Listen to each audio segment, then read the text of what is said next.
Hey, it's Jessica Honegger, founder of the socially conscious fashion brand Noonday Collection. Welcome to the Going Scared podcast. I may or may not say this every time, but this time I am like, you just need to sit down and just get ready. My friend, Jessica Kim, is an entrepreneur, and she began her first company baking out of her dorm room at the age of 19. She went on to raise $1 million to fund and scale that company and then sold it for millions more. She did not stop there. She went on to found the company called Babaco. Some of you guys might know it. It's a parenting lifestyle brand and e-commerce subscription company that sent enriching activity boxes to families to create memorable moments in new ways. That company was eventually acquired by Barefoot Books, which is a global children's publisher, also a direct sales company, FYI. For 2 years, Jessica was the president of Barefoot Books, which has the mission to share stories, connect families, and inspire children. After that, she was asked to be an entrepreneur in residence at a venture capital firm, which you guys have to hear even what that means. A venture capital firm, it's based in Boston, and now she's starting her third venture called Honegger. I can't wait for you to hear what Honegger is all about. Y'all, this episode taught me so much. We really break down what to do when you have an idea and don't have the money. So much of us stop there. We have ideas and we begin talking ourselves out of them almost immediately, and money plays such a huge factor in that. Jess breaks it all down for you today. She really is our business coach, and I absolutely know you are going to learn a ton from her story and from her tips. Hey, Jess, welcome to the Going Scared podcast. Thanks. Hi, Jess. I'm so excited to be here. Thanks for having me. So I really wanted Jess to come on the show because she is a serial entrepreneur. She's actually in the middle of starting business number 3, and she goes about funding her businesses differently than how Noonday was funded. And so we got to have a really great conversation a few months ago when we were in a business accelerator program, and I was there as a mentor, and you were there to focus on your third business, I think. Yep. And we just had this really, really great conversation around the different ways you can fundraise. So that is some of the things we're going to talk about today with you guys. Is you have an idea, but you don't have the money. Jess is going to solve all your problems, right, Jess? Absolutely. I'm here for you. Okay. But first, I wanted to start off by you sharing your story of your first business, because it's such a cool story. And so I'd love for you to begin with the Reader's Digest version of your first company, and then how it led to your second company, and now how it's leading to your third. Okay, great. So I am proud to say that I was born and raised in New Jersey. Just kidding. I don't have a Jersey accent. I'm the youngest of 3 with an awesome big brother and sister.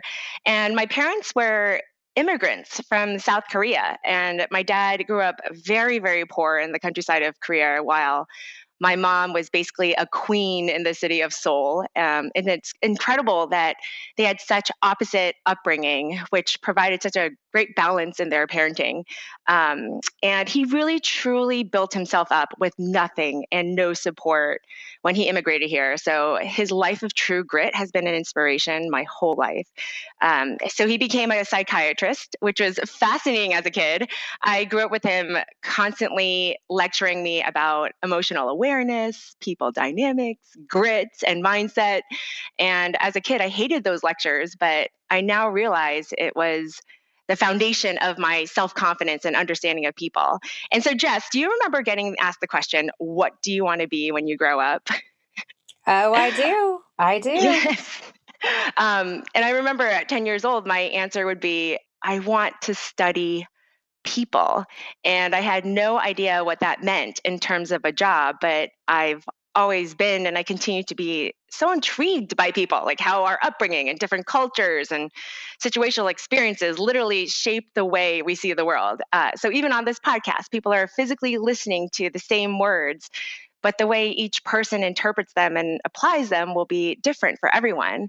So thankfully, my parents were just like, okay, they never pressured me to be anything that I wasn't. So, but what they did say, which I tell my kids now, is they say, do what you love, but once you discover it, do it well and just go for it. And so I did. I went to Brown University and majored in anthropology, the study of people. But one thing led to another, and I started baking out of my dorm room. I say that and I say all that background because I love studying people. And that's really what I feel like business is all about. It's all about people understanding, their desires, their behaviors. And baking literally was not in the plan. Did not intend to start a business. I didn't say, oh, I want to be an entrepreneur. It wasn't a thing then. I don't want to date myself, but this was 1998 and there weren't entrepreneurship programs yet, or a lot of courses, or just a lot of stories being shared. And so it really was kind of a fluke that I just started baking out of my dorm room. I walked into a pizzeria. It was called Fellini's, which was a hot spot on campus. And I saw a plate of banana bread being sold. It was saran wrapped with a toothpick sign that said $1.69. So I knew it was homemade and not an official brand that you see in the store. So I said to the owner, who makes this? I can do so much better. And he was like, yeah, bring it in. And so I brought it in and he sold out immediately. I kept bringing in my banana bread and they kept selling out. And I eventually said, wait, I want people to know that I made this. So I got wicker baskets literally from the local store and made signs out of construction paper and markers. This is not high tech, Jess. And then called the company Jessica's Wonders with the slogan of, so good, it'll make you wonder. I love it. Your why, was it just like, oh my gosh, this looks so bad. It's in a sell. I could do better. Like, what was your motivation? Because you weren't really into baking necessarily. No. I feel like it could have been anything, right? But it was just this moment of like seeing something and going, I could do better than that. I was just like, what is this? You're selling this? I can bake better than this. And I didn't think of it as a business then. I was the furthest from business. I didn't come from a family of business. And so my whole thing is always that, if you see something, just go for it. Take that next step. Don't overthink it. So I basically fell into entrepreneurship. I didn't know what I was doing. I didn't intend on starting a business. I just said, you know what? I can bake better banana bread. And he sold out and I found it to be really fun. And basically, I then went to a professor at Brown because I started spending a lot of time baking in my dorm room and that's, trying to still take classes and everything. And I asked him, I said, is this a thing? Is this like a business? Is this what you call a business? And I remember he was the first person to say, absolutely, this is a thing. And he agreed to do an independent study with me, but only if I entered the first business plan competition that Brown was launching. And I said, okay, if I can get credit for that, done, I'm in. And it was doing that business plan that was my first real exposure to thinking through business concepts. And I fell in love. Like, I didn't know what marketing was, but then when it was positioned as, why would someone buy your products over someone else's? I was like, well, that's fun to think through. And then sales, like figuring out how much I had to sell to make a profit, manufacturing and operations and packaging. And I loved it all. And I was so energized by the process. And get this, like Jessica's Wonders ended up winning the business plan competition out of 77 teams that year. I got a whopping $3,000 in prize money. But more importantly, I got connected to amazing and generous mentors who really just took me under their wing and taught me what it was to run a business. And so long story short, I ended up raising $1 million my senior year in college. I want to break this down because I think even when I started New Day, I wouldn't have even known what you meant by went and raised $1 million. So you had scaled your baking business at this point to what? You were still just selling at this one store, this pizza place? I did expand to 13 different hotspots around campus. Like I was baking out of my dorm room, out of this tiny efficiency oven, cooling cakes on my stacks of textbooks. I mean, it was probably very unsanitary. Wrapping it up and selling it. I mean, it was so grassroots. I don't even know how to truly explain it. So it's in 13 different spots around campus. It's Yes. Jessica's Wonders. You've made it's profitable because, I mean, let's face it, like banana bread, the actual raw cost of that, you can't get much cheaper than that. Exactly. Bananas are like the cheapest fruit you can buy at the store. You're right. That is true. I didn't think about that till now. You have no office expenses. I mean, you're using your dorm kitchen or whatever. And now you have had a professor come along and validate your idea, which is awesome because I think that maybe someone else could have just blown this off, right? Yep. It takes one person. I know. And I love that. It's nice that from the beginning you had a professor sort of validate, say, yeah, this is a business. And then you win this competition. Yes. Now take us from this whole fundraising concept. So the competition was a real pivotal moment in my life and for the business because thinking through all the different elements of a business plan was so helpful, especially for someone that had no experience in business or even had a job. I was like 19, 20 years old. And so after I came up with the plan and we really believed in it, and I was matched up with some of these mentors who said, this is a thing. Like this could be a great business. Like you have this branded, the way we positioned it was that it was like the Ben & Jerry's of baked goods, personality brand, super fun product names like Kelly Jelly Banana Bread and JJ's Most Moist Mocha Cake, like super fun, all named after my real friends and family. And so there's like a whole brand around it. And I have to say the baked goods were really delicious. And so all these mentors were just saying, this is a thing. And actually that initial mentor said, I will invest in you. I feel like you have something here and I'm going to give you money to do it. And then he connected me to other people that were investors. And then those investors connected me to other investors. Like it was a true networking type of thing. And I would just present my business plan, talk about how we're running it. And I was in operations. It was not just a dream or idea. And so I was able to answer all the questions, even at 19, 20 years old, learned how to position it. And I ended up raising $1 million.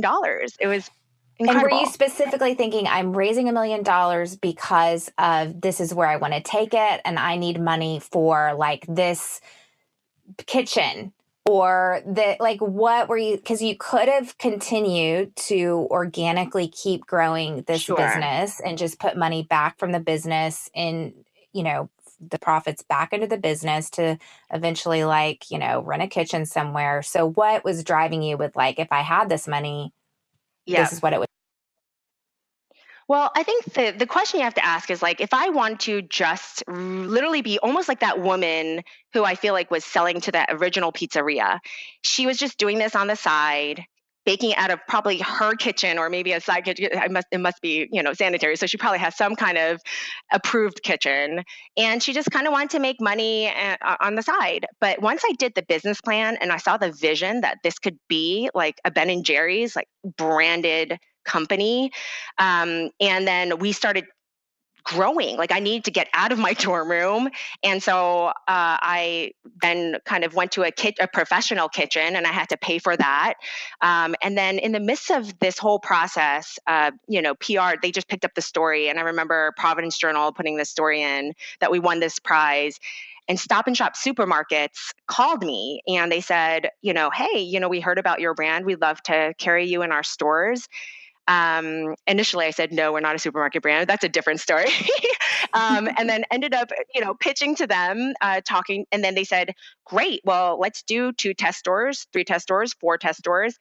And then we went from 4 test stores to 327 stores along the entire East Coast with that one buyer. And in order to do that, it was beyond even my professional kitchen. We were doing 1,000 pounds of peanut butter in one recipe run, That's a lot of peanut butter, Jess. And, so in order to serve all of these, retailers, I just needed upfront money to be able to pay for the cost and all the testing and get everything lined up before I got delivered the products and then got paid by Stop and Shop. Fundraising is just as strategic as any other part of your business. And I think so often we think about our products and the features and our team and our impact. And then we just say, okay, I need money for this, or do I need money for this? Who can give me money?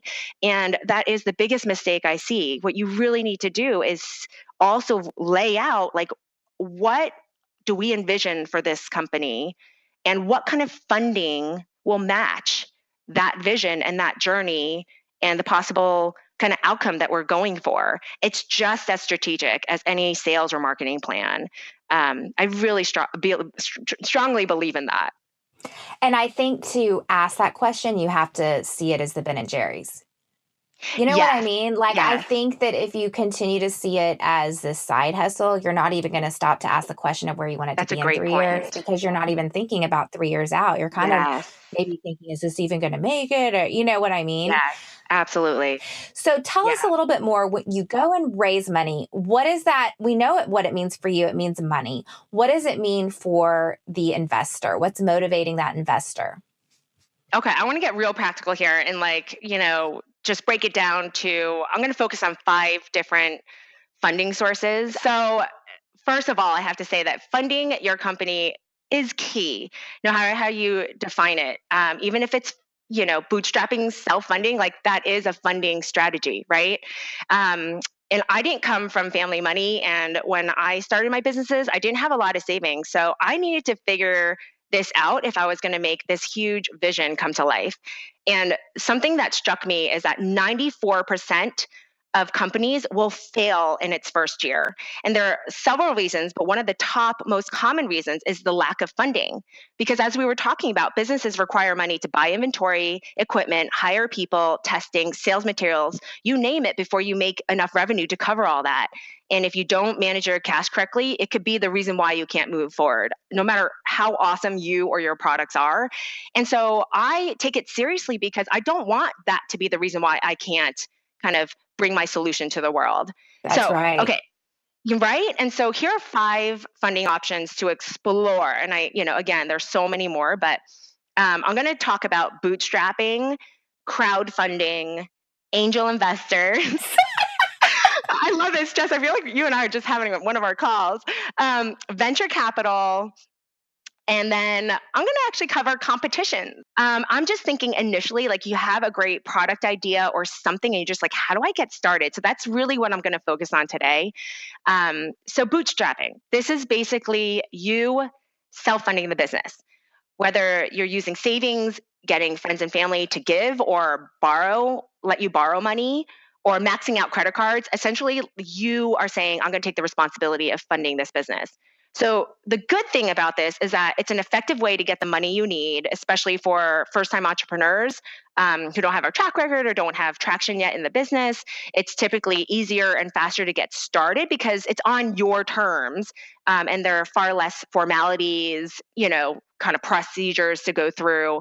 And the greatest thing that, Jess, I know which is amazing, is that you own your company and you're in control. And so I think it says a lot that, you have to first believe in yourself to muster up the courage to then ask someone else to say, hey, believe in what I'm doing.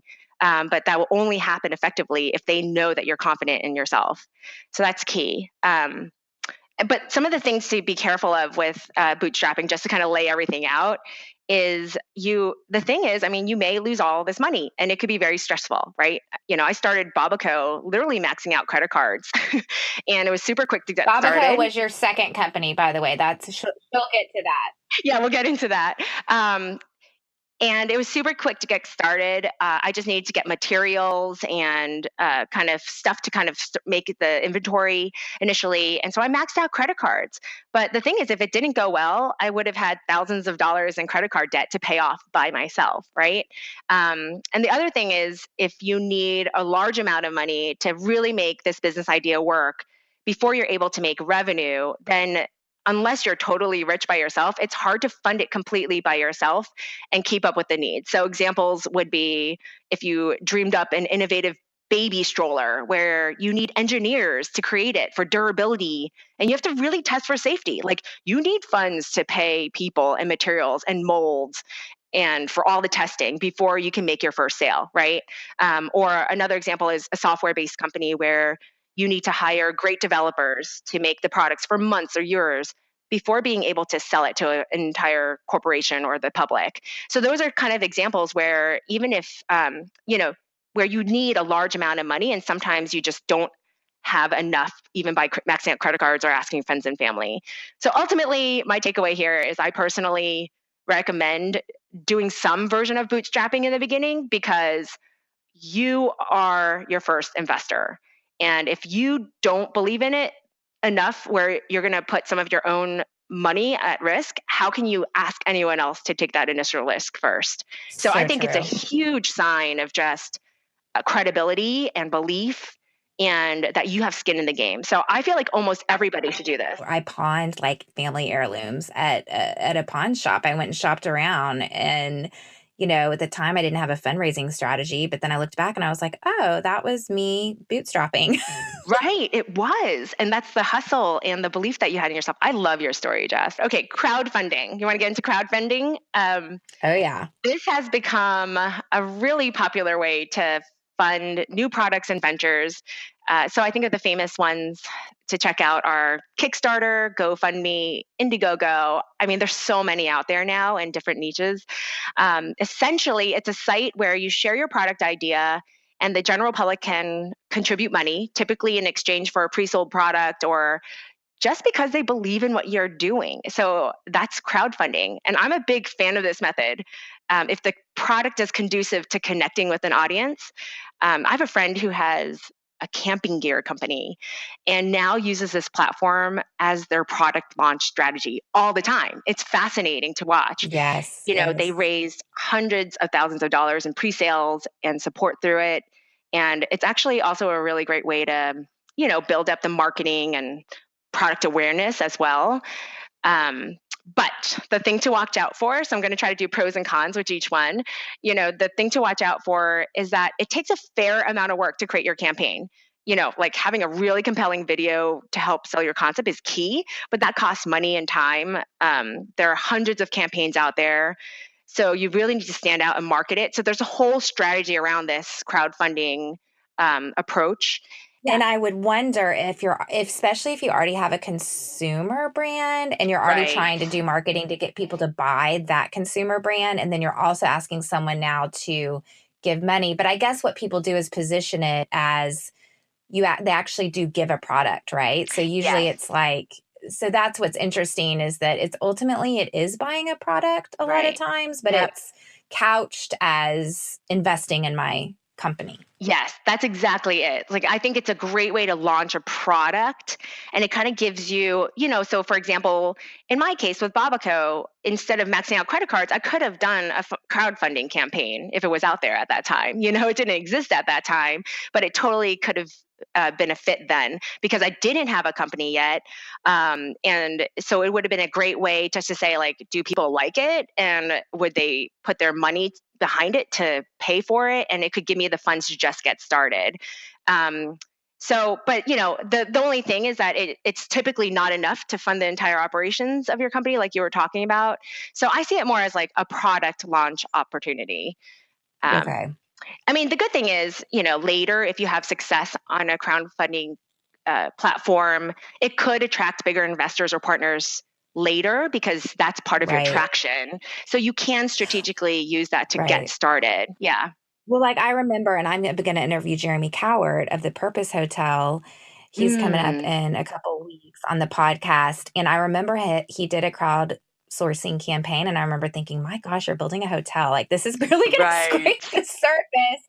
But again, it is like proving your point. Like, do people want to get behind you? And so now he's able to use that to go actually raise, other types of funding.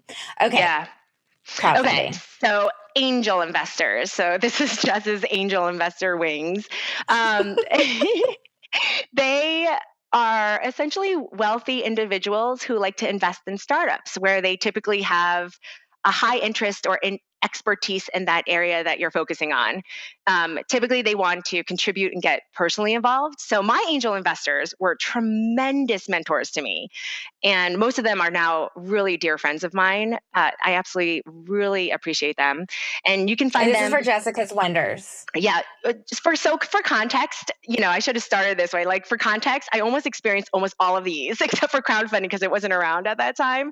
But I maxed out credit cards. I got friends and family. I got angel investors. I then got super angel investors. Then we got venture capital funding. I think this is a great point because it's not necessarily, you can take all or a combination of these paths. Yes, absolutely. You don't have to just pick one. Okay, but an angel investor actually gets ownership. Yes, angel investors will get ownership. They'll take equity for their money. It ranges. Typically, it's like anywhere from like 15 to 25% is kind of what they're looking for. You can find them individually, or there are also angel network groups in every city. There's also something called AngelList, which is a very popular online angel network that you can post something online, and it's almost like a LinkedIn, but for angel investors. So that's called AngelList. The disadvantage here is that each individual can only invest so much personally because it's their own money. They don't have a huge fund behind them. Is this kind of Shark Tank? Like, are they? Is that basically what they are, angel investors? This is exactly Shark Tank. They'll give anything from a one-time check of $10,000 to, I had a super angel that invested $250,000 himself, Wow. and then they got equity in the company. But usually they can't do more than that. If you needed more for your business to scale it even more, typically the angel investors is a one-time resource.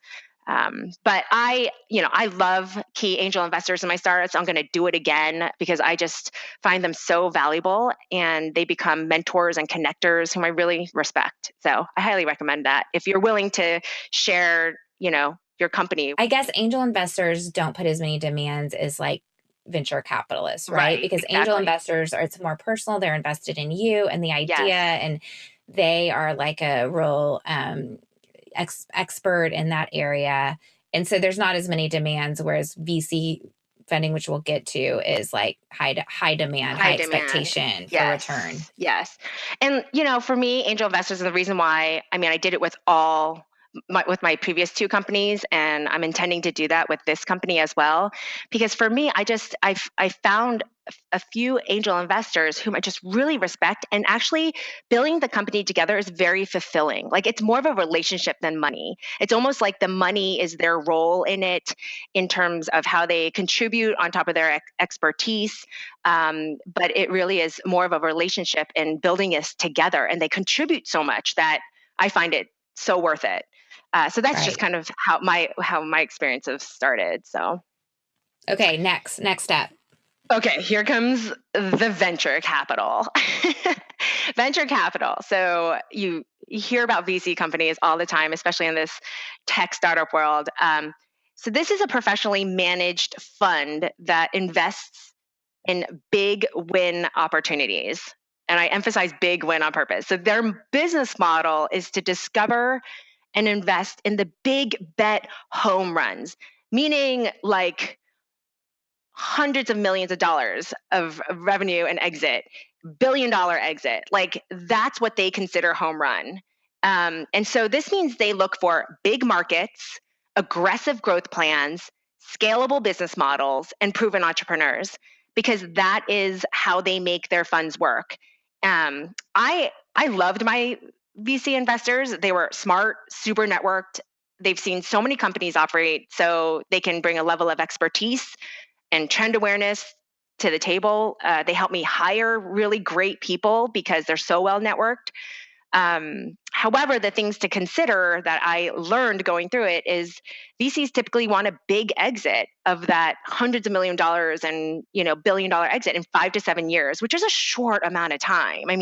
Building companies take a long time, and I don't care what industry you're in. The success rate of this has to be like 0.05. Exactly. But that's how they operate. That's the bet that they're taking, is that there's just saying like 1 out of 20 that I invest in have to be the Facebook. And we're good with that because that was such a huge return. And the others, whether they don't have a return or a very small return, like they're not there to manage that. And so I used to, going through it, I used to be sometimes bitter and be like, gosh, I'm building something amazing here. Like, what if we're not the Facebook? And I would get like kind of upset about it. And then after some time, and now I'm like personally friends with a lot of VCs, so I really kind of understand their mindset and more of how they work. And I just realized it's just their business model. There's nothing good or bad about it. It's a strategic thing, and it just is. And so my thing as an entrepreneur is if you envision your company to operate at that speed and scale, it's a great fit actually. Because sometimes if you want to do that, there's no other better way to fund it than to VCs, because it's the only way you're going to be able to raise $60 million to make it happen if you need that. Some business models need that. But if you don't envision your company to be that, it's not a great fit at all, because it is just a misalignment of partnership. So personally, my takeaway is I appreciated my VC investors and my board so much. I actually thrive on that level of accountability. But it's really a matter of whether your business vision and journey matches their growth expectations. And so even with this next company, we're working all of that out. And so we don't even know the answer yet, because I just want to make sure it's aligned. So it's not yes or no or good, bad, or they're good people and bad people. I know great VCs, but I'm just like, are we aligned in what we're trying to do on the timeline that we're both trying to do it? And so it's more of an emotionless kind of partnership discussion, if that makes sense. And it took me a while to get there, I have to say, hearing myself now. Well, there's something quite sexy about it. For some reason, I didn't know it was sexy until like I started hanging out with more entrepreneurs, and I noticed people would wear their like VC backed company, like their badges, like here's who's investing in me and here's who's investing in me. And I was like, oh gosh, like I don't have anyone investing in me. Is that okay? But I don't know. I guess it's because what is that? I think, it's absolutely okay. And I think the most important thing, just like anything, is that you know what you want and you're being smart about how you're going to get there, and that's different for every single person. And there's no hierarchy in that. In fact, the hierarchy is someone's confidence that they know what they want and they know how to get there, and they don't get pressured by anything else they see.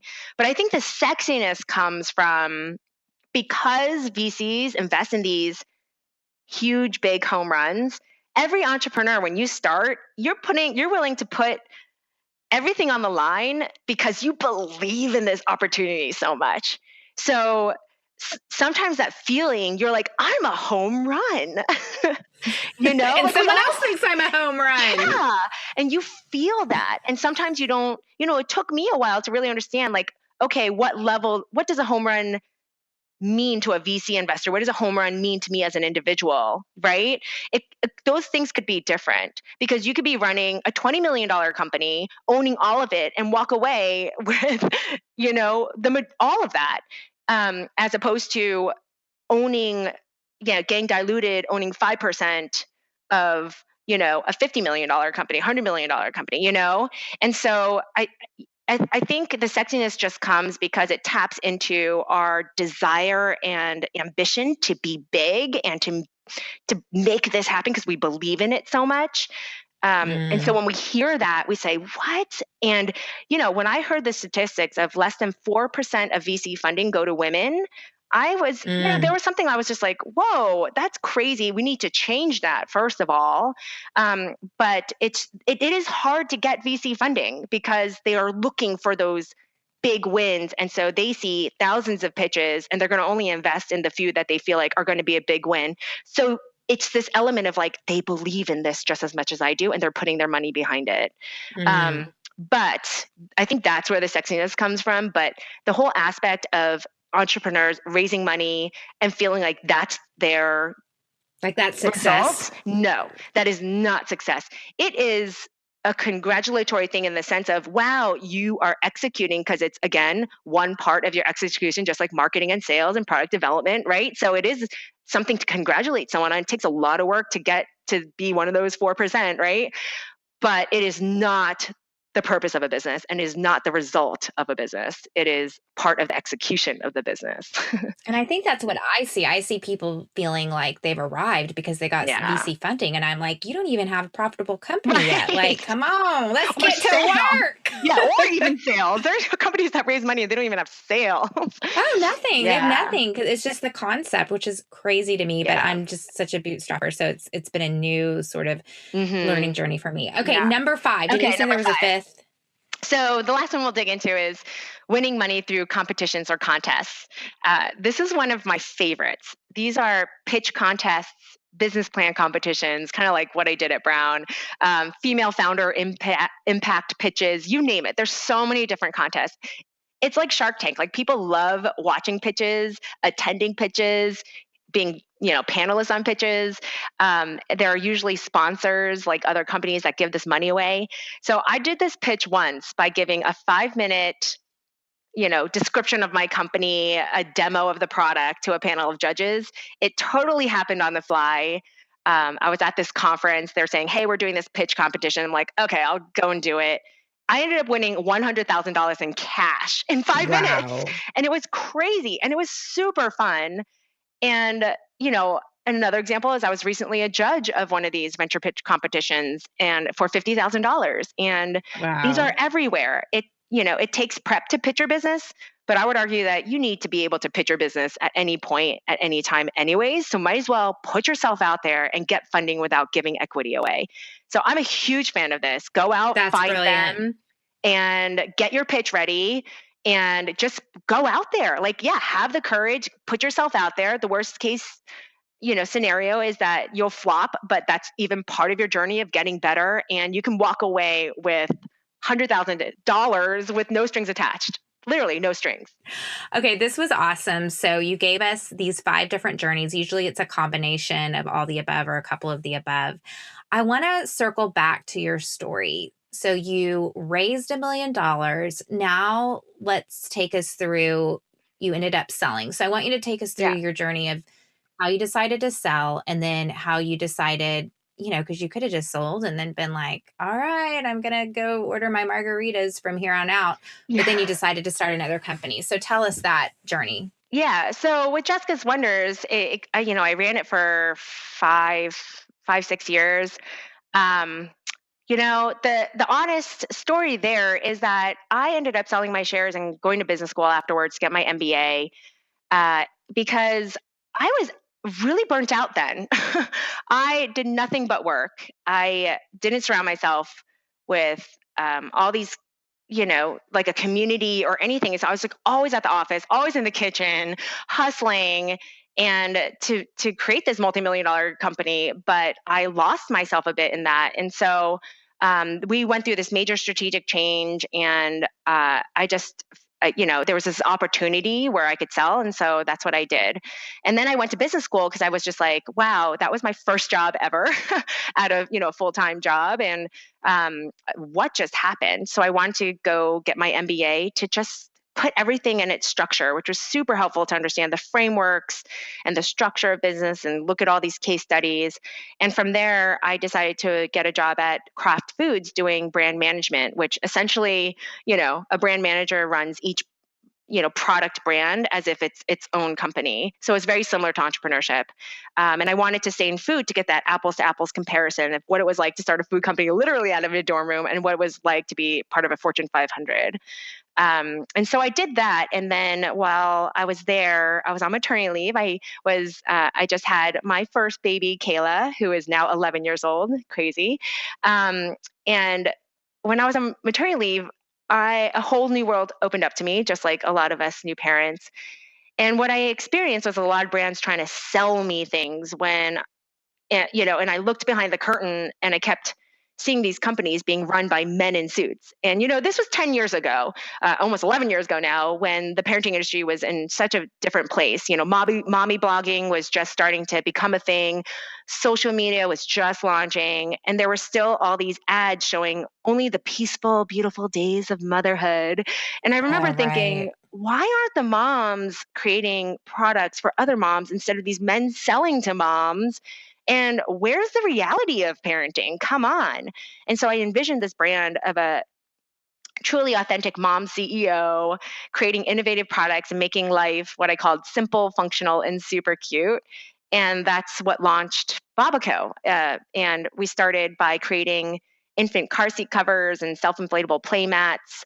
I learned how to sew watching YouTube videos. Like, it was, again, going back to my bootstrap hacker days. We were a wholesale business selling into big retailers like Bye Bye Baby, Bed Bath & Beyond, and Amazon, as well as, thousands of boutiques. But after a few years, I saw where the internet was going with the rise of social media and e-commerce. So we got into a tech startup accelerator, which this was called Techstars. And if you don't know what Techstars is, the way I describe it is like the American Idol for startups. Like, you go through all these interviews, they select 13, you go through a 3-month intensive mentorship, and then you have this big demo day of which you get funding. So I guess that's another method of funding. But that experience essentially helped us pivot into a subscription e-commerce model where we launched the Baba Box, it was these awesome monthly activity boxes that got delivered right to your door with everything you needed, based on a different theme every month to just open up and enjoy with your kids. Because what I realized at that time is that there's so many things that we can buy for our kids, but the most important thing that you can give to your kids is your time, attention, and love. But that can be hard sometimes with the reality of life as a parent, being busy, exhausting, and messy. So we tried to make that easier by just sending these boxes that you could just open up and enjoy. And so with that business, we raised about $5 million in venture capital funding in total, and grew from there. And then on New Year's Eve of 2013, so essentially, the first of 2014, which is actually my birthday. My birthday's January 1st, so it was a great birthday present. We got acquired by Barefoot Books, which is a beautiful global children's publishing company that has a mission to share stories, connect families, and inspire children. Jess, you would love this company. I mean, they feature stories from all over the world and depict children of all colors and sizes and cultures. That's so Yeah, fun. and my favorite part about it was that it was direct sales. So we had thousands of So cool. ambassadors just running their businesses, sharing these stories. And it's the connection with the ambassadors that I love the most, which I know you are so amazing at. Um, so I stayed on as president after the acquisition for about 2.5 years, and then got a call from one of my previous investors who was actually a venture capital investor. So, I do have good relations with them. His name is Marat. And he gave me this incredible opportunity to be an entrepreneur in residence at his current firm called CRV, Charles River Ventures. And they are a venture capital firm that invests in late stage companies, and are just fabulous at what they do while being some of the greatest human beings I've ever met. Um, and what an entrepreneur in residence is essentially they gave me a salary, office space, and freedom to explore the base of my next venture. It was a total blessing. I still can't believe that exists. So grateful for it. I structured my time there by spending 1 month on a different problem I've always been intrigued by, but never had the time to really dig into. And then ultimately, that time is what led to what I'm going to do next. So It is so beautiful. I feel like we've come full circle because you yeah, started off with, what do I do when I grow up? yes, And you wanted to study people. And I love how you were able to like widen your definition of business to really be about the yes, study of people, which yes. I love that definition. And then you got to spend this whole last year really being an anthropologist You're right. in in business, It really was. I just spent time talking to people, observing people. You're right. I mean, yeah, it is full circle. I love that, Jess. Thanks. That's amazing. Okay, we're needing to wrap up, but Okay. everyone is dying to hear what your next gig is. Okay. So give us a taste of what is to come. Okay. So I'm in the midst of building out my third venture called Ayana Care with my co-founder, Steve Lee, who is just an incredible person. Ayana is spelled IANA, and it stands for I am not alone. So it's a platform to help family caregivers of loved ones with prolonged illnesses, such as cancer, and also the elderly. And we help them navigate through this complex and difficult journey of caregiving. And so, this is my going scared moment, Jess. Like for me, more than any of my other ventures, this is deeply, deeply personal to me. And I'm so driven to make this really serve the community. So my mom had pancreatic cancer for 7.5 years, which is a miracle in itself. This past year, my mom and dad moved in with me from New Jersey to Boston, where I live.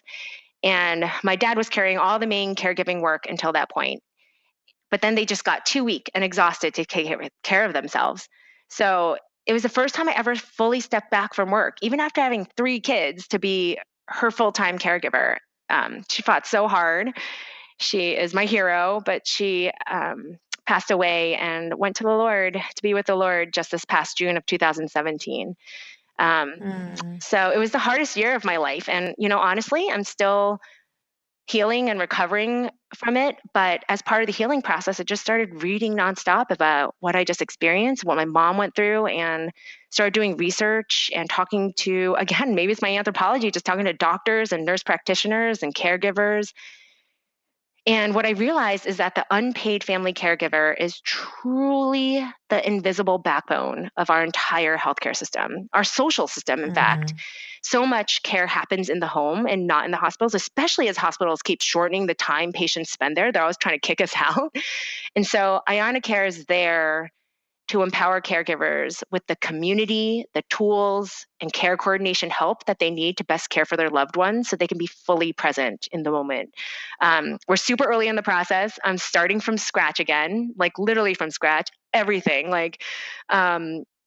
Just yesterday, we got our logo. So we're just going to start our social media accounts yesterday. Or I'm going to do it today probably. And it's scary, but I've never felt stronger about building a solution to help people during this really important time in their life that will stay with them forever. And so I'll just end with I truly believe that, the ultimate reason why we start businesses and the ultimate end result that we want to see is for people to feel loved and for them to flourish after interacting with our community. I know you live that out, Jess. That's why I love you and I respect how you run your company. And that is really what is getting me through to knock down any walls and to really attack my going scared moments, because I believe in that mission so much. So. Wow. I am so proud of you. I have tears in my eyes. Oh, that means a lot, Jess. I do. I mean, this is such need. And I know I'm like, you broke me down. This is not, the funding podcast was not the one I was expecting to cry on.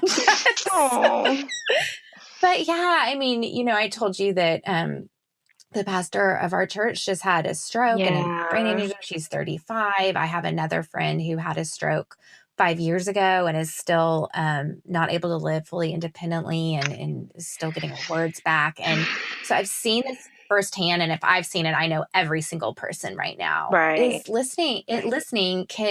Knows of someone who had to navigate how to care for a crisis or a parent who is sick, a wife who is sick, and this is such a beautiful problem to solve. So how do we help come alongside you to help you solve it? Where do we find you? Where do we find Iona Care? So by the time this podcast launches, I'll have my social media up. And what we really want to do is first connect people. We're going to create a Facebook group.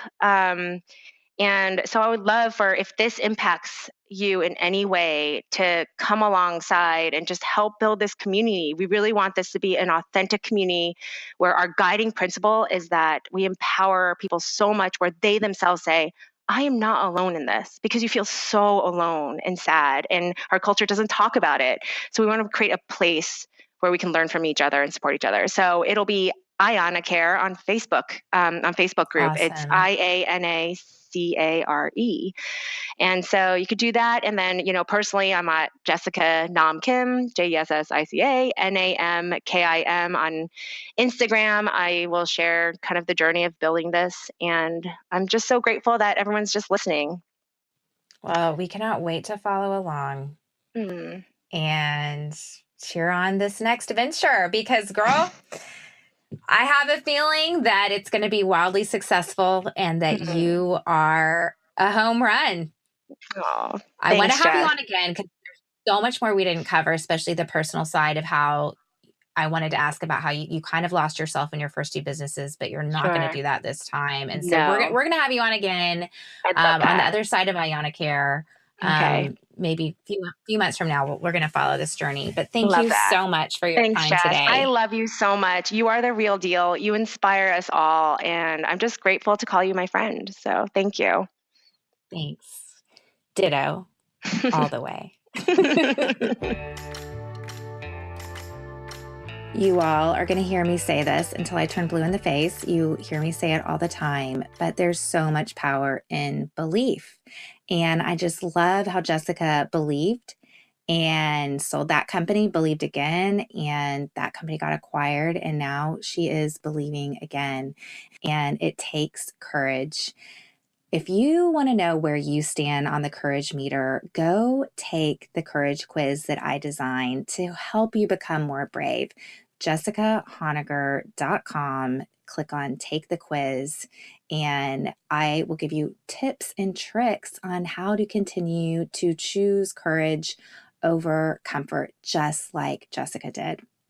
I also have to admit, when Jessica was talking, it made me so proud to be running a direct sales company because you can become an entrepreneur for Noonday Collection. And the startup capital is $199, which if you don't have, you could definitely sell some stuff on Craigslist to cover that. And then your growth potential and your income potential is huge and your impact potential is limitless. And so it was just fun for me to hear because there are so many obstacles. I feel like we can get stuck on this obstacle of money. I think that's probably one of the most common fears. And hopefully today you learned that don't get stuck there. There are options and there are paths. It just involves courage and it involves other people because there is not one single option that was put out there that doesn't involve putting yourself out there and inviting other people to come along with you. I hope you continue to put yourself out there. Thanks again for tuning in to this week's episode of Going Scared. Stay tuned for another entrepreneur chat with my friend Rachel Hollis on the next episode. See you then. Thanks so much for joining me on the Going Scared podcast today. If you like what you heard in this episode, be sure and subscribe to the podcast on iTunes and leave a review so other people will join the conversation. If you'd like some behind the scenes looks at my life as a CEO, a mom, and a courage catalyzer, be sure to follow along on Facebook and on Instagram at Jessica Honegger, Honegger. Until next time, let's take each other by the hand and keep going scared.